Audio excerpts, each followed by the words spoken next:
your men can have love for the truckie. Beautiful minds, but we love getting ugly. Risk takers with a clover, man, we love getting lucky. You run, we chase fire, I love when it ducks me.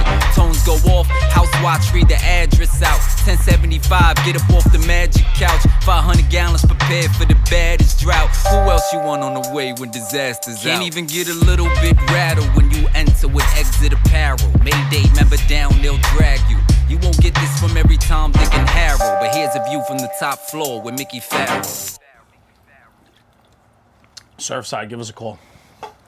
All right, man, back on the patio. This one, April 11th, if anybody wants to follow along, they can go back to your Instagram and check it out. Back from April 11th. Great post. Had a lot of interaction with people, a lot of likes and shares and so on. But, you know, it's pretty cool. So let's talk about it. It's called Missed Opportunities, which I love you title every post that you do, which I love. So, missed opportunities. It, unfortunately, has become acceptable in recent years to forego certain traditions in the fire service, particularly those involving reunions, understandably out of concern for the health of our older and retired members. Many parties, dedications, and reunions were initially postponed to a later date, but over time, the postponements became indefinite, and the events were eventually canceled altogether. That said, if we do not make an effort to see each other at least once a year, we risk the chance of the next meeting could be at each other's funerals. This is not only about fulfilling social obligations, it is about nurturing the relationships that enrich our lives. The same relationships were and are often stronger than those of blood tie relatives. I love that.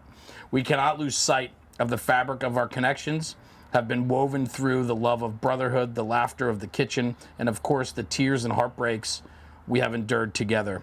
Each memory, good or bad, has strengthened this bond, reminding us of the support system we still and will always have, as long as we continue to nourish it, respect it, and love it unconditionally.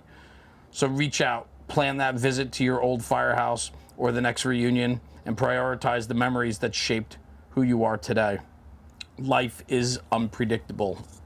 Again, life is unpredictable. Therefore, we must seize every opportunity to remember our brothers and sisters and celebrate our connections before it is too late. This is from April 11th. It's really powerful in a lot of ways, bro. And that's why I kind of brought it up. Because I was interested in like the mindset behind this and where it came from. You know, it hits different when someone reads your words back to you. Right? Right? Yeah. And I'm not even very good at it, so. It's powerful. Like, life is unpredictable. 100%. Especially in this job. So recently, you know, I've talked about this before in an episode, but reunions, you know, we're starting to get back to that, which is a good thing. But during COVID, we were allowed to dismiss the traditions that bonded the brotherhood. You know what I mean? Mm-hmm. And by us being allowed to dismiss that, it became okay to go your own way, do your own thing. And I think that moving forward, if we don't harness that and reel that back in, we're going to lose what this job is about. And I already saw it starting to happen with some of the events at my old firehouse, they had almost too many events sometimes. Yeah. But they always had the key ones. There's the ones that you had to make. Yes. We had attendance police. Some firehouses have attendance police, which is good. We need attendance police. Attendance police. Yes, they hold you accountable for the traditions of that firehouse. I love and that. Every firehouse has one.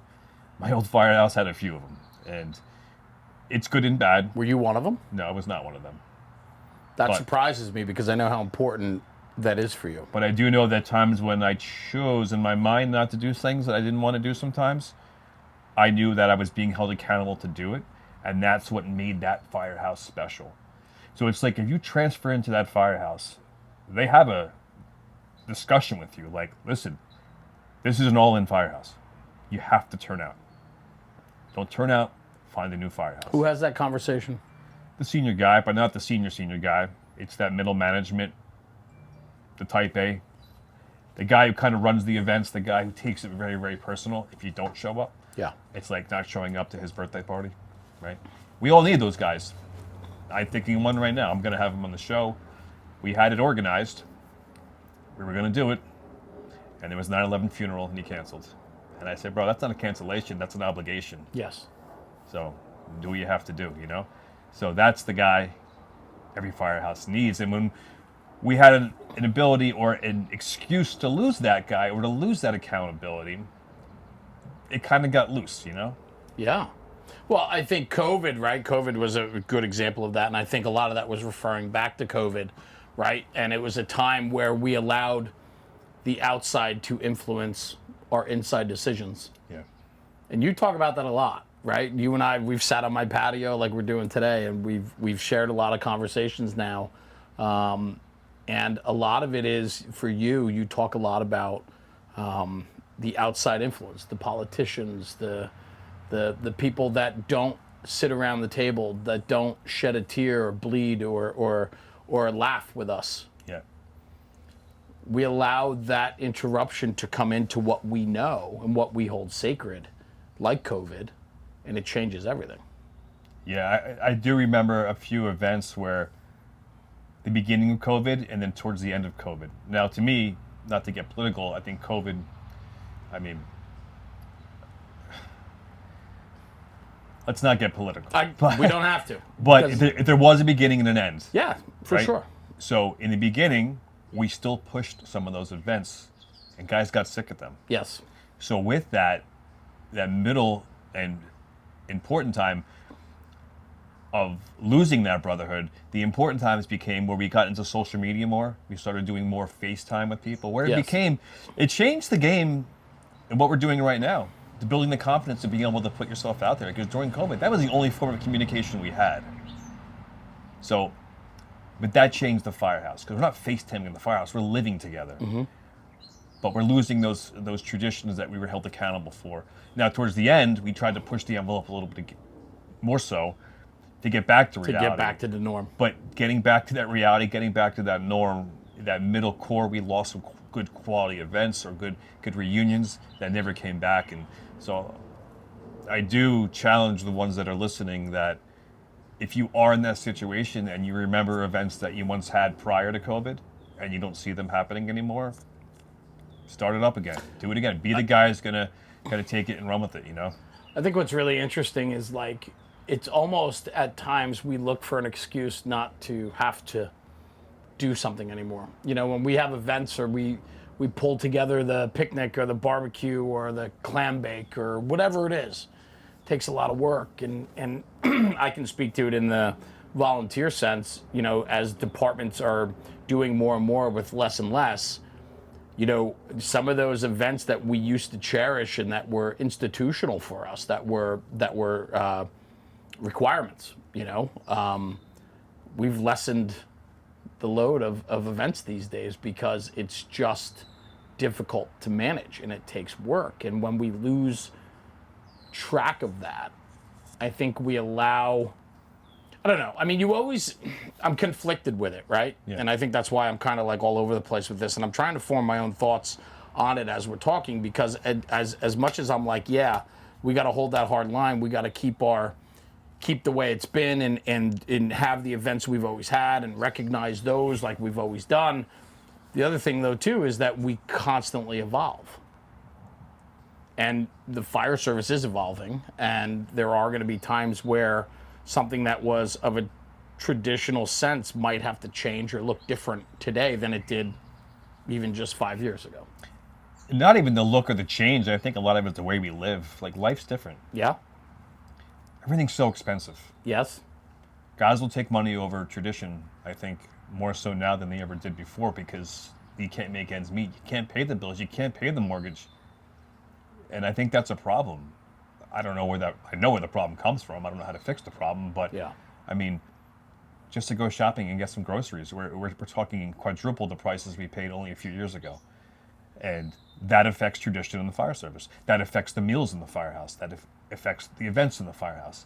Not everyone has extra money to go out and go to a Yankees game, go to a Mets game, go to the Rangers game. Right? All these things, these firehouse groups we did, signed up, and this is the price, because now the price is quadrupled. You aren't getting the same turnout you always did.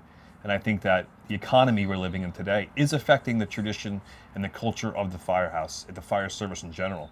Sounds crazy to think about, but I never thought of it that way. But you're 100% right. yeah. So many guys would turn down a night tour of overtime to go for a boys' night out. And I still think we'll get a majority of the guys to do that. But that 3% that wouldn't, is probably about 20% that would say, you know what, I'd rather work the overtime than go out with the guys. Yeah. Not that I don't want to go with the guys. I can't pay my mortgage if I don't. I need that shift. It's changing. So you're right. It does change the fabric of what we know or what we believe in the fire service, but at what cost and what reasoning why. It's not that you don't love the job. It's that. So then what do we do? Because we still have to protect the sanctity of it. Well, like you right? said, things have to change. It's not Yeah. the same traditional, what it was. But it's finding ways. I mean, there's so much value in, I can speak for it in my department. My favorite event every year, I would forego every event, get rid of all of them. There's one we have to keep, and that's our old timers night. And it's a beefsteak. It's a jeans and golf shirt night at the firehouse, and it's a beefsteak. And a lot of people don't know what beefsteaks are. Here in the Northeast, it's a staple in firehouses. But and what it is it's like meat sliced, dipped in butter, put on bread, and you pile up the bread in the middle of the table, and it's beers, and it's a casual, fun event, storytelling. We do it as an old timers night where we invite back all of our retired members and so on. Yeah. And it is my favorite night by far. We can't lose track of that one. Yeah, and with that, now I've recorded a podcast that talked about this, and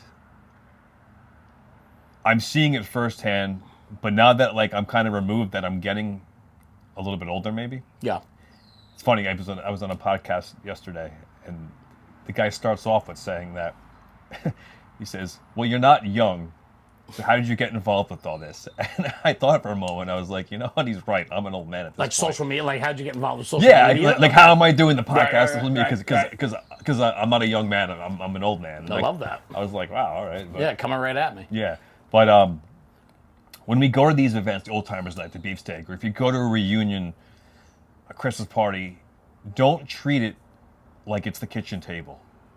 Meaning that we're so quick to walk into a room of people that we know, and you go right to the guys you work with. Groups coming and together. you break them balls. Right. It's those events are not extensions of the kitchen table. They're not extensions of the firehouse. It's a moment to interact with guys that set that standard, that made that reputation, that built that company. To sit in with a guy who worked through the war years and say, brother, tell me about what it was like to work during the 80s, the 70s, the 60s, whoever's there, because you're getting guys from every year, every decade's there. Break free of that intimidation factor. And I think it goes both ways. I think the older guys, the senior guys in the room, are intimidated by the young guys. And the young guys are intimidated by the senior guys. Yeah. I wish you could come into a room in these events and say, okay, you have a retired guy, active guy, retired guy, active guy, and sit them at tables and they have to talk, Yeah. It'll never work, but it's a great way to share the experiences. But I think it's very important that these young firefighters or the active firefighters know why they work in that company, know why we have standards, know why we have department rules, firehouse rules set by these guys. Yeah. You can't ride the coattails of the guys that came along before you, and that's what's happening a lot more ever than before. I don't even think guys today even realize they're riding any coattails. That's a good point. Before we get away from something, I want to go back to what... Go ahead. I want to get back to the coattail thing, though, but go ahead. So yeah. we'll flip-flop yeah, real we're quick. flopping around. A couple of years ago, you put something out, I don't remember where it was, either on social media, a post, whatever it was, about the traditions of Memorial Day, 4th of July, the parades, small town parade, Right. that whole thing, right? You remember this? I do. I don't remember verbatim, but I remember it, yeah. That's an incredible message, and it's something that I think that It's this weekend. it is. And these small town parades, just attending them. There's not even attendance to watch them anymore. Yeah, I know. That's my favorite thing to do. People used to come out the night before and put their chairs out to save a spot along the curb. Yeah.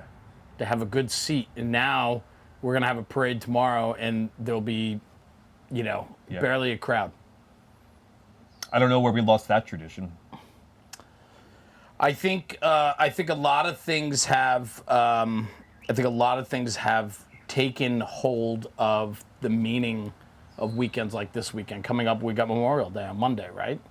It's a solemn time. It's a time to reflect and appreciate those that allow me to have what I have, right? I didn't understand that until as I've gotten older, right? But I always made a point, though. I recognize sacrifice, and I recognize, listen, I'm the first guy to buy a poppy from the veterans outside the grocery store. And every time I walk in, I'll buy one, like, and stop and thank him and reflect with him for a minute, right? Like, you look at that, you look at their demeanor, what they've done for us, what they've done for me. I mean, they're more of a patriot than I could ever be, right? In their sacrifices. But if what I can do is appreciate them for who they were and who they are, it's very important for me to convey that message to my kids. The problem is, and I've done a very good job at that. My kids are very much respectful of the country we live in and all of it, because they've seen firsthand through family and friends the importance of all that. But I think others have lost track. And being a firefighter, there is that. I just put a post out not too long ago where I talked about my daughter, Lily, who just joined the volunteer firehouse. And she said to me, it's so cathartic to sit in a fire truck and watch and pass people. And she's like, there's this sense, this overwhelming sense of like pride and honor to be able to sit on the inside of a fire engine. And I said, yeah, now compound that when you're sitting at a red light with your arm on the windowsill in the back seat and a little girl looks up at you and you're looking back at her. I go, it compounds 10 times more. And I think it's messages like that get lost. And I think today, Memorial Day is about soccer tournaments and traveling baseball tournaments and rushing around where people don't focus on the importance of patriotism. People don't focus on the people that have provided so much. I mean, we don't struggle here. I mean, we might struggle with, money or this or that, right? But like ultimately, like, we have freedom. And if I want to go do something right now, I can just pick up and go do it, and nobody's going to tell me I can't, right? Like I think a lot of people have taken for granted the country in which we live and the services that are provided. And I think what's really interesting is that usually the firefighters, to bring it back around, it's usually the civil servants that are super patriotic and ground people. They're the ones in their friend groups that are like, nope, this is what this is about. Like, and I'm worried that we're losing sight of that. Like, we don't get the same amount of guys anymore for the Memorial Day parade or memorial service, right? Where Memorial Day, we honor our own fallen members before we go to the town event. So it's just a fire department event to the left. And after that, then we go to the right and we do the town stuff that is more generic, right? Recognizing soldiers and things like that. But it's just that 8 o'clock memorial, 8 o'clock in the morning memorial that we do just for us. It's a 10-minute ceremony at our monument where we place the wreaths and pay respect. That's important, man. We're losing track of that. We are. Jason Redman, I've talked about him. Yeah. He's going to be on the show. It's awesome. He did a post today, or a reel. And, if you don't know Jason Redman, he's a highly decorated Navy SEAL. And he put something out there today that I'm sure a lot of his fellow SEALs or fellow servicemen probably were saying, I don't agree with him. On the fence with it, yeah. Yeah. I saw it, yeah. But it was bold, saying, like, you can go to your soccer tournaments. That's right. You can have your barbecues. That's you right. can go to your parties. Just make sure you take a moment. to read or learn about someone that is no longer with us, that served this country to provide the freedom you have today. Yeah. So important. And that's that small moment in the morning where you place the wreaths. That's right. That is. Yeah. Then go to your soccer tournament. And there's those guys in my 30-year career that I think of when we ring the bell. When we ring the bell. It's those guys that I remember. And in fact, the last 2 years I've rung the bell on the monument. And so I'm away from the guys. And we have the old train tire that hangs up on this nice monument. And we hit it with the mallet. And I've taken on that job since Jack Willard passed away, which was one of these guys that was a staple in my firehouse. Died at 99, 98. I should know, but late 90s. And he was still coming to the firehouse all the time. And he was an important guy. I would bust his balls like he was a 17-year-old kid, and he'd bust mine right back at 90-something years old. I had an incredible relationship with him, and so for me to take over just that little thing of banging a gong is like an honor for me, because now I'm taking over for something he was doing for us for so long. It's cool. Very cool. Yeah. This guy, Paul Decker, when I was a kid, volunteer firehouse, very young.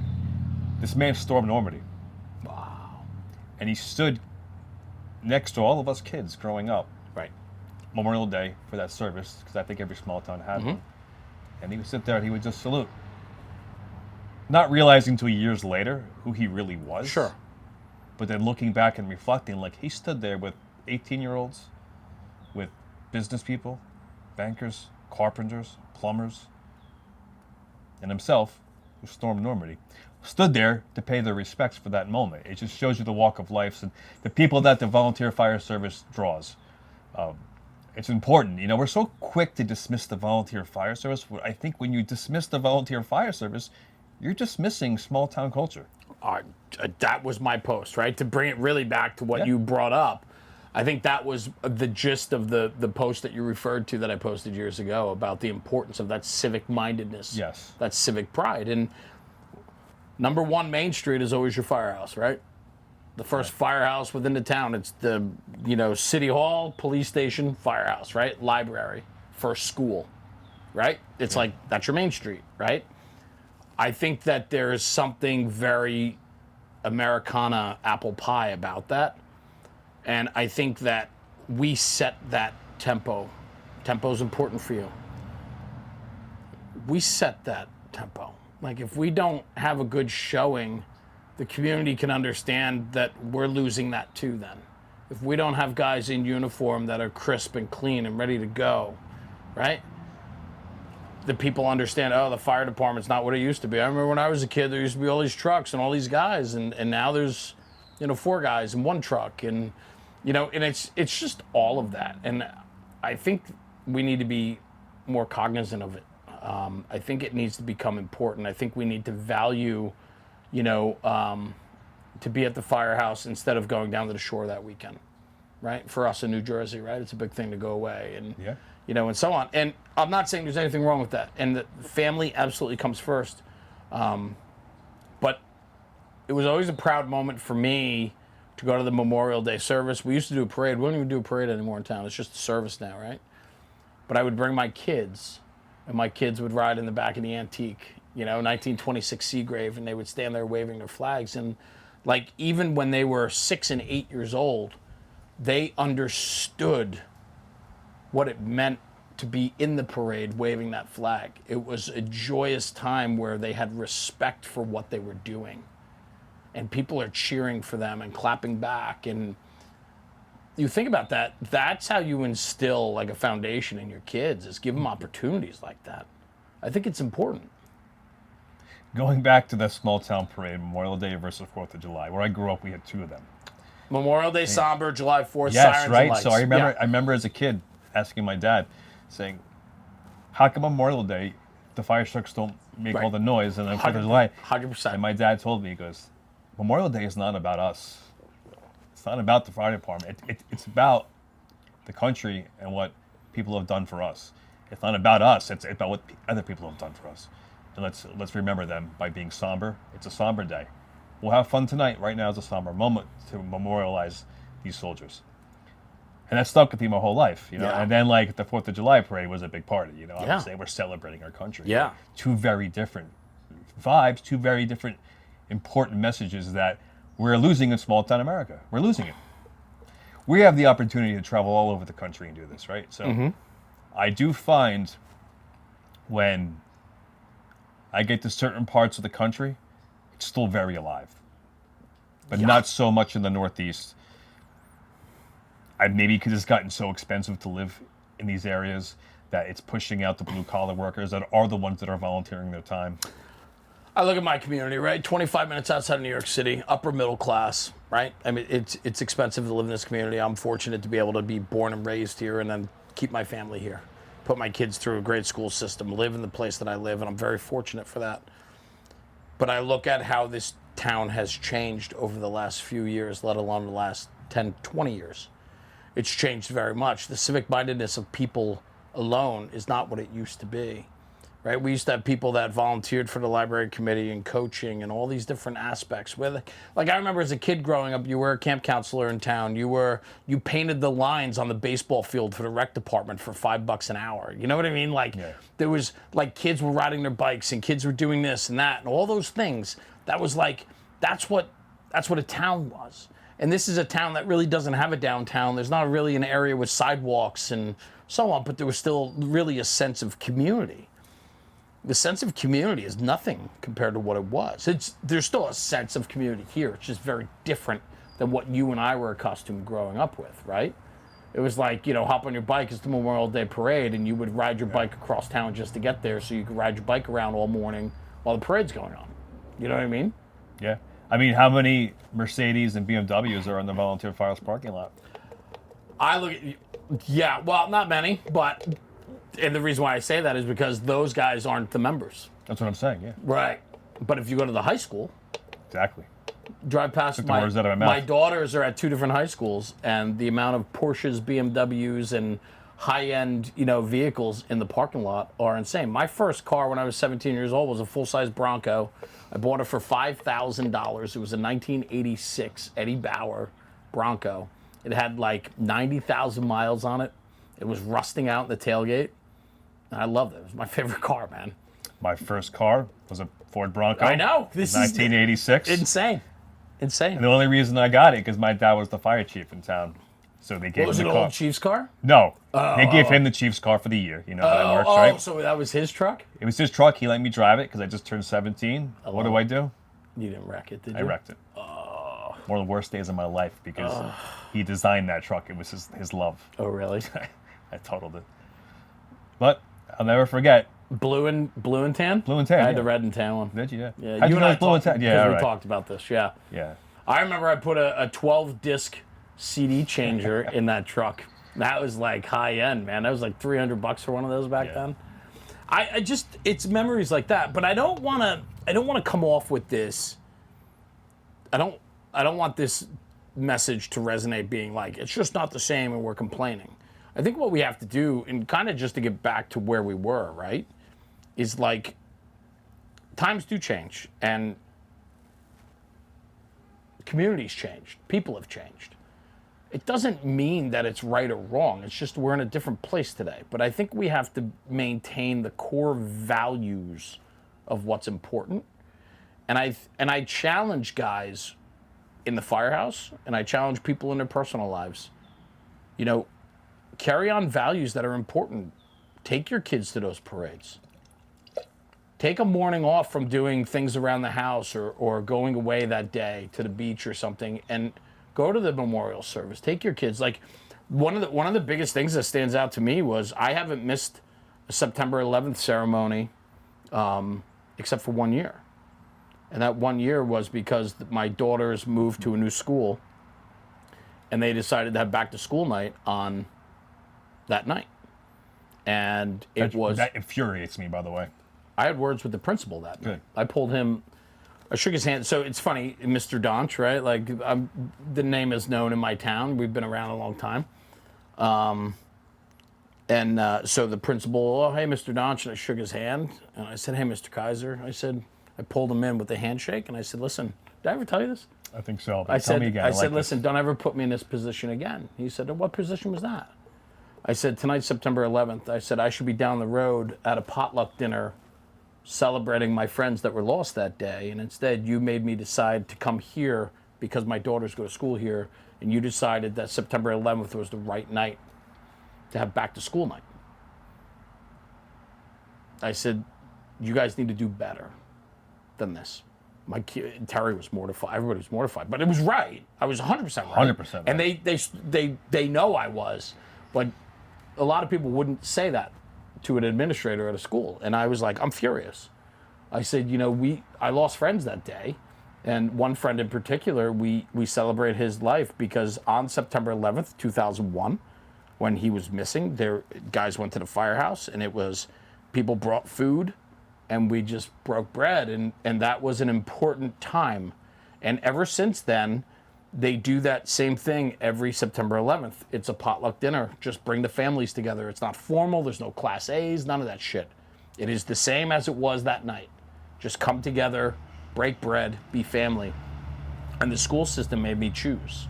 And I was furious about that. And I think that if anything, it's moments like that, it's days like that, it's Memorial Days like that, or in your own fire department, if you have a line of duty death day that was impactful to your department, like, respect that day.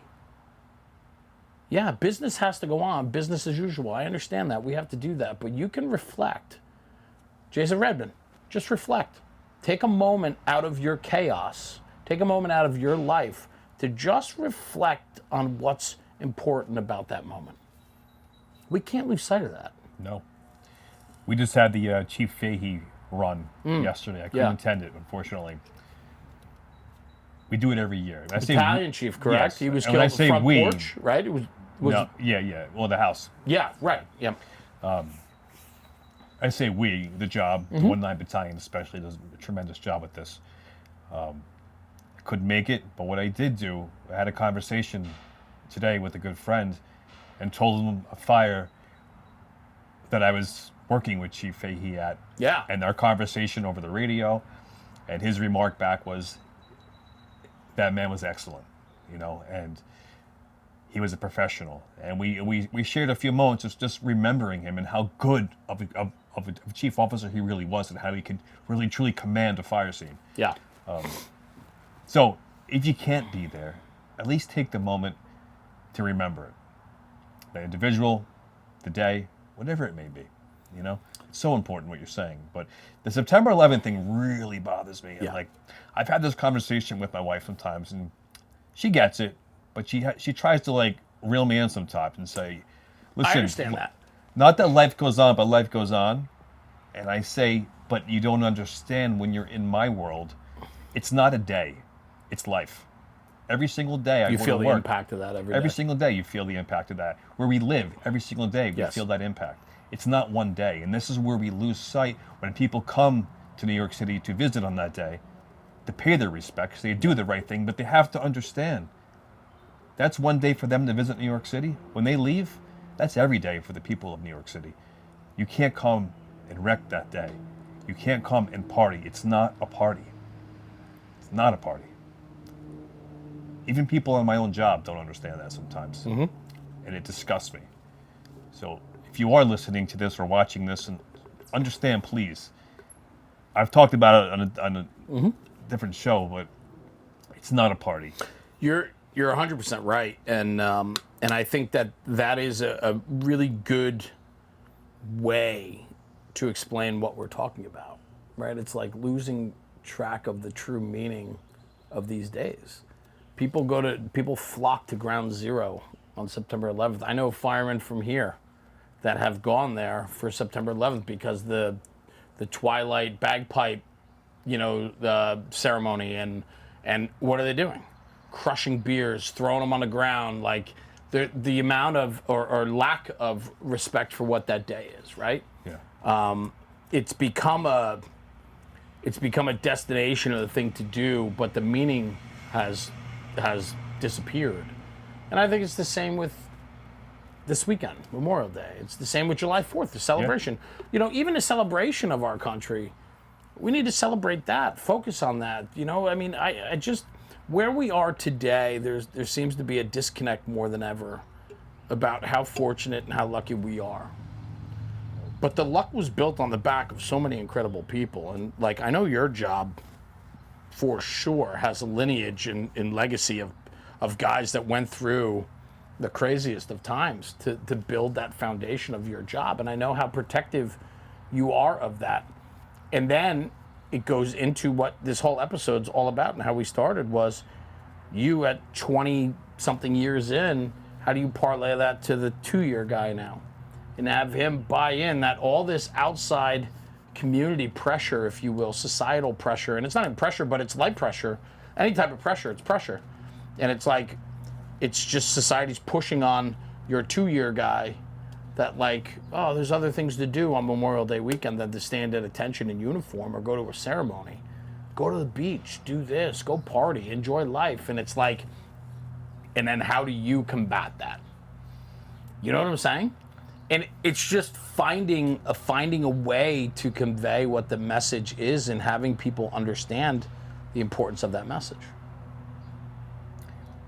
Firehouse memorials are very important. The monuments within them. For some, that's the only thing that's left. Yeah. So I make it a point, especially if I'm working outside of my firehouse, to pay my respects every time I walk into a firehouse. I go right to that monument. And just, if it's for 6-7 seconds, I just look at it. I've looked at it 100 times in certain firehouses, but it's very important we do that. And I think that's how we have to have the next generation that doesn't. One of these kids I'm working with weren't even born on September 11th at this point. So it's like they're coming on the job now, and I tell them, just make sure these monuments are always cleaned, dusted, squared away. And 9 times out of 10 they are. Sure. But just so random, if a widow or a child from that day comes by the firehouse, that memorial may be the only thing they have. That's right. It has to be in tip-top shape, but you have to be willing to be all in. We go back to that, but that's a part of it. Like, you walk past it a million times in a tour, but like, just take a moment to pause and just... Do you know the story? Exactly. When I walk into firehouses, right, I go to firehouses all over the country, right, with what we do with NFR, and I walk in, and, you get a sense of the place very quickly, right? Obviously, you size up the place, like, okay, these guys get it, right? But then I'm like, do they get it, or do the guys that came before them get it, right? So I always like to ask the young kid, I'm like, who's this guy? I was in a firehouse the other day, and there was a coat hanging up in a frame with his helmet and a plaque, and I said, what's the story?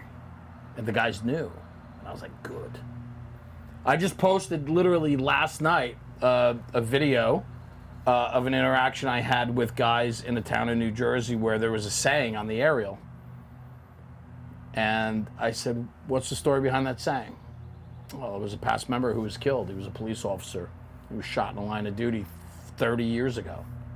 And that was his saying. And we memorialize him on the apparatus because he was such a big part of us. Does the 18-year-old kid know that? The kid riding in that fire truck, does he know the story about the saying on the aerial? I hope so. That's what it's about. I had a senior guy who became a dear friend.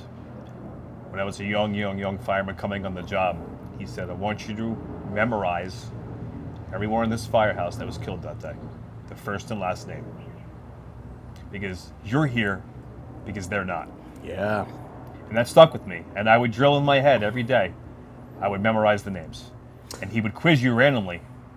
Hey, so what's so-and-so's first name? Or what's so-and-so's last name? When did he get to the company? When did he get on the job? He wanted you to know the details because if someone was to stop by, a family member, a friend, they want you to know the story. Yeah. Super important. Yeah. Yeah. And I think it's interesting for you, too, because you came on right at that time. Yeah. So I know, you and I know your story pretty well. And I can only imagine that's why it's so important to you. And I get that, like, 100%, But that was instilled from guys ahead of me telling me how important it was, And that was, and there might be, those guys that just, luck of the draw, weren't working that day.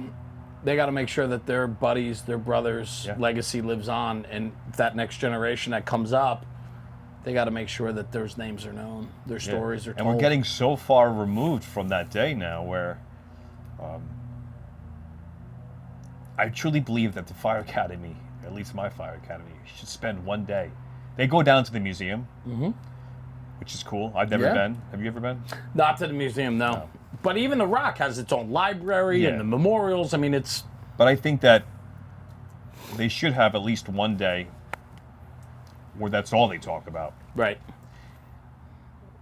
My cousin is a politician from Florida. I'll leave it at that. And his first bill that he put into effect was to make September 11th a Florida holiday, more or less, where they're not off school yet, but you have to be part of this curriculum that he created. Yeah. They have to teach this curriculum in every school in Florida. Yes. Pretty powerful. I ask my kids every September 11th, did you guys talk about it today in school? 9 out of 10 times they don't. Yeah. It's funny, when I was a kid, I asked the history teacher in high school, why don't we talk about the Vietnam War? We're learning about Civil War, World War I, World War II, Yep. the Korean War a little Right. bit. We skip over the Vietnam War. Why? And they said, well, because it's too personal. Because a lot of your parents were affected by this. I never understood that. So now, fast forward to where we are today, I've asked the same question. Why aren't we talking about September 11th in the schools? It's too personal. Because it affects this region of the country very, very dearly. We can't talk about it because we don't know who we're going to offend or upset in the room. I don't necessarily agree with either of those statements. Well, I don't. It's American either, history. right? But that is where we are today. Non-confrontational, non-emotional. Like, you know, we have to be vanilla on everything that we do, especially in the school system, and that's a big part of the problem. And that's why we're creating a mediocre at best society. Yeah. You know, I think it's kind of crazy. Like, you and I, when we sit down, I mean, we're on my patio, we're just hanging out, right? And like, I never know where the conversation's going to go. And I opened up reading that one Instagram, and I want to get back to coattails, but I want to get back to that. But we took this conversation right to what this weekend is, which is kind of crazy to me. There was no conversation about where this was going to go, but it fit right into what this weekend's all about. Yeah.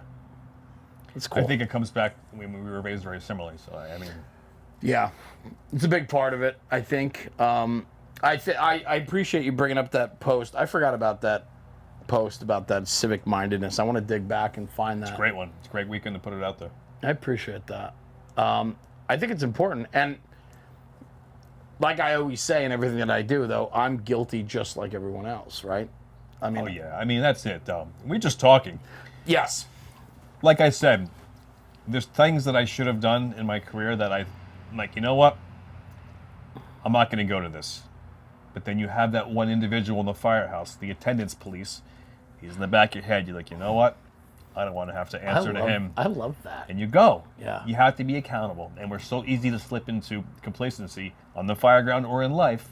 You need that one individual on the fire floor to hold you accountable and in the events to hold you accountable because the events are important as well. That's where it all kind of comes together.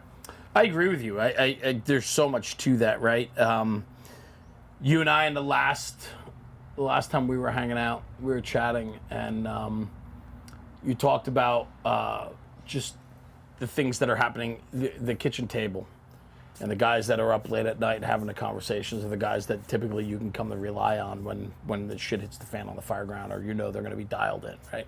Just paraphrasing your words. There's so much truth to that. Yeah.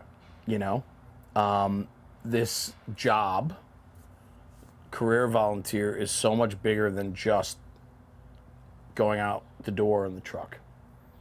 That's easy. That's the easy part. That's right? the easy part. Yeah. That's the easy part. Most times, fires are the easy part. It's everything else, and it's just layer upon layer, and it's how do we manage that? How do we deal with that? How do we prioritize the importance of that? Right? I mean, I feel like it used to be simpler. And I don't know if it was just because I didn't have as much as I have today, meaning outside influences, other things, children, family, like jobs. I don't know. But I always feel like it was simpler than it is today. Anyway, let's caveat right over to the coattails. I said to you before, and you I love when I'm able to throw one at you and you go, yeah. Like, I watch your whole demeanor change. You said the coattails, you know, we can't take for granted that we're riding on the coattails of those that came before us. And then I said to you, I said, a lot of times, or maybe they don't know that they are. And you took pause, and then it was like, let's circle back, but let's go after that.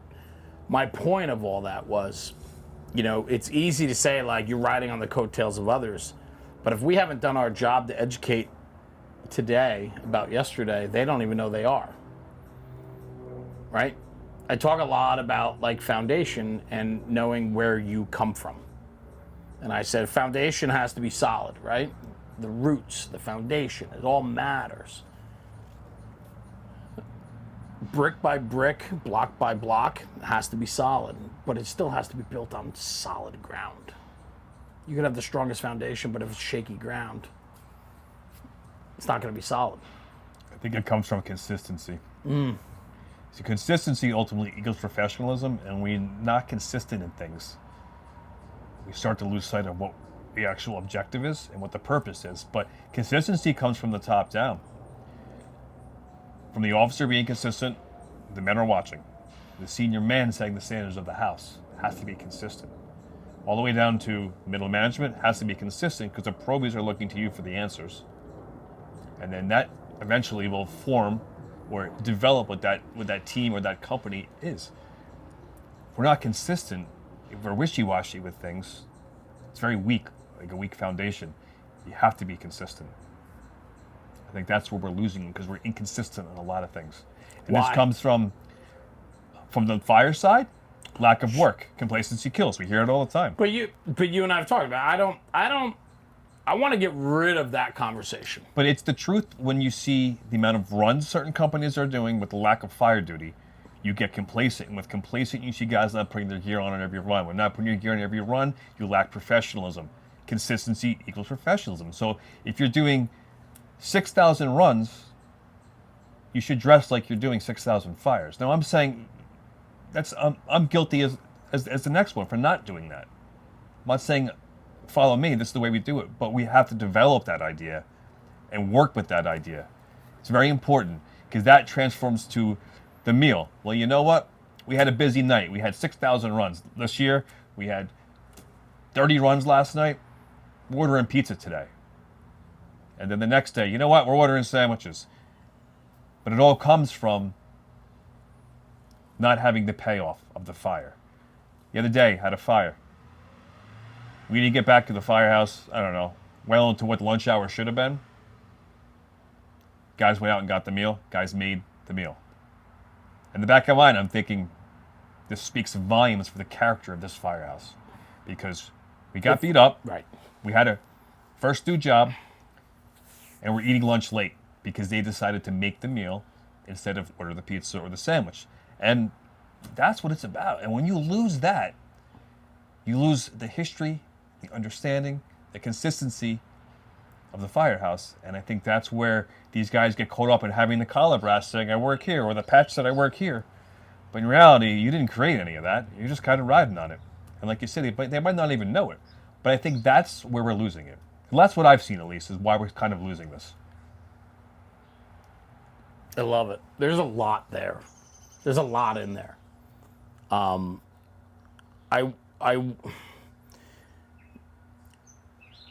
would say the majority of places don't have that. I think the majority of places would have ordered pizza or something else. And that's okay to do that sometimes. I'm not But saying it it's can't I'm not become saying it's not the norm.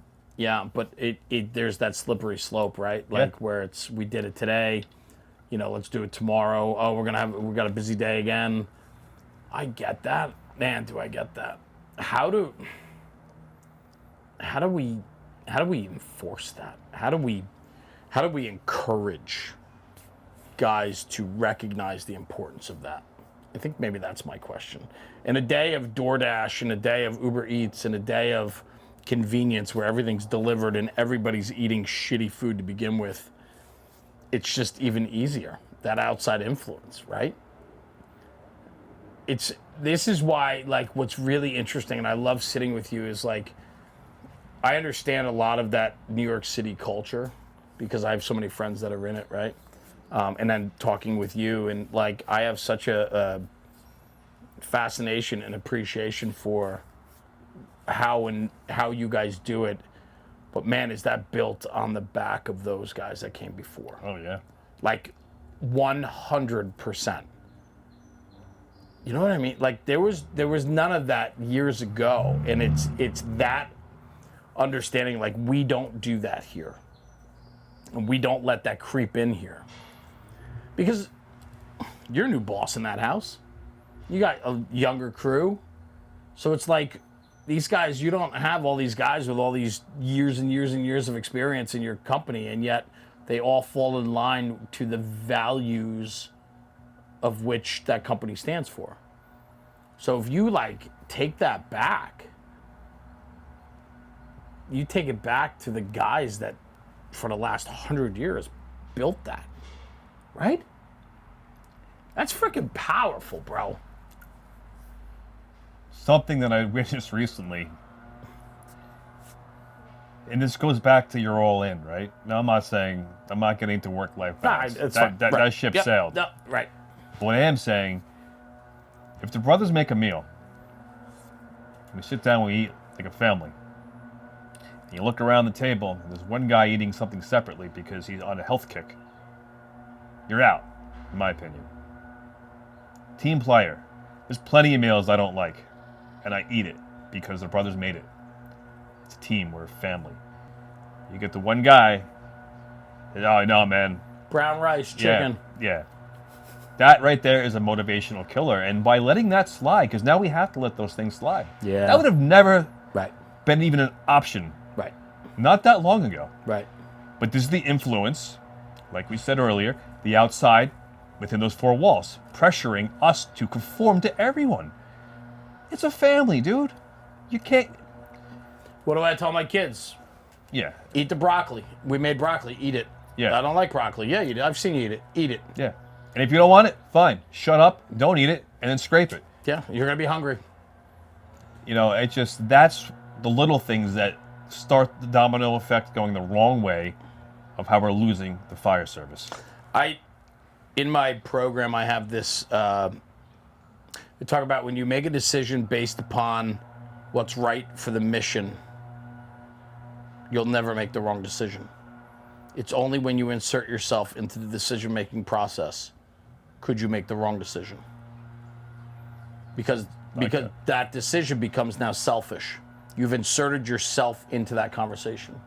But if you make a decision based upon what's always best for the greater good, always best for the mission, the department, your company, and you take yourself out of the equation, I don't think you'll ever make the wrong decision. No. That's what that is. I'm an individual and my feelings matter. I'm an individual and my opinions matter. I'm an individual and now more than ever in the fire service, I matter. Yes, you do, to a point. But this is where we're losing it with the recruiting, maybe, is that, and this goes back to the whole team sports thing, which I love, is that this team or this family or this mission or this job is much bigger than you. 100%. And that's where we fail these young firefighters coming on the job, is that we're not telling them from day one, this isn't about you. You chose to take that oath. Yeah. It's much bigger Yeah. than you. Yeah. And guess what, buddy? Whether you're here for 1 year or 20, when you're gone, you're gone. And guess what? The company's going to carry on. And the company will be here, and we're going to carry on and do the same job that we did. And circling back, that's why it's so important on these reunions to talk to these members that are long retired, because they're the ones that set the standards that are trying to be withheld from the senior guys doing the right thing today, to the standards that some of you are fighting. Yeah. And why are you fighting it? I'm not quite sure, but I think maybe you're fighting it because there's an outside source telling you can, that it's okay to fight it. Right? Fight the system. You have to buy into the brotherhood. That's the bottom line. Yeah. I very much believe in that. And I think that's what brings us back to what's most important about who we are and what we do. I think you have to buy in.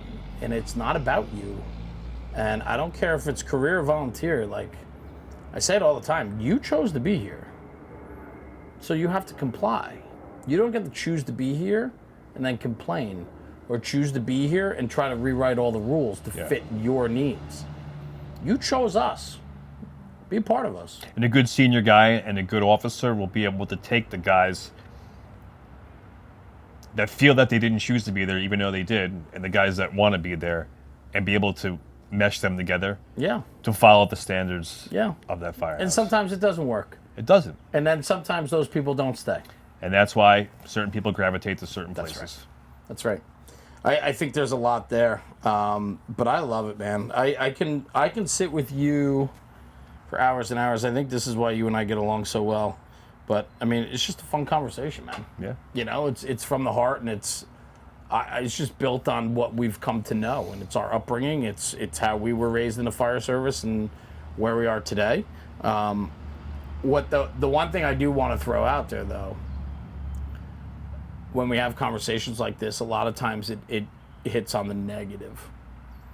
But I do want to say how good the fire service still is. Oh, it's great. I just don't want that to get No. overshadowed. I think a lot of times it gets overshadowed. I think we're probably, in a whole, we're probably in the fire service in general in a place where better than we've ever been before. Yeah. As long as we withhold those standards and only get better, I don't think that we're failing. I think there's a lot of influence from the outside in. Sure. But as long as we have those core values, we're only going to get better. I mean, things are great right now, I think. I love going to work. You came off a fire the other day. You were flying high, and you said the guys were outstanding, and that's what it's about. Yeah. I can't wait to go to work. When I leave, I miss it instantly. Right. That tells me that things are good. Yeah. No, I love that. I love that. Well, man, thanks for joining me. No, thanks for As having me always, once again. it's always a fun weekend. Weekend ahead, but it's always fun to sit down with you and to do this. So, awesome. All right, man. Cool. Thanks for having me. Yeah.